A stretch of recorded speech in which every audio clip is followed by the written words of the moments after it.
ঘাম জড়িয়ে যে অর্থ উপার্জন করা হয়, যে ইনকাম করা হয়, এটা হালাল।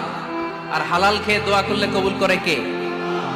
এজন্য খেটে খাওয়া মানুষ, শ্রমজীবী মানুষ আর মেহনতি মানুষদেরকে বিশ্বনবী খুব ভালোবাসতেন। তারা বিশ্বনবীর বন্ধু, আর বিশ্বনবী ছিল তাদের বন্ধু। সুবহানাল্লাহ পড়েন।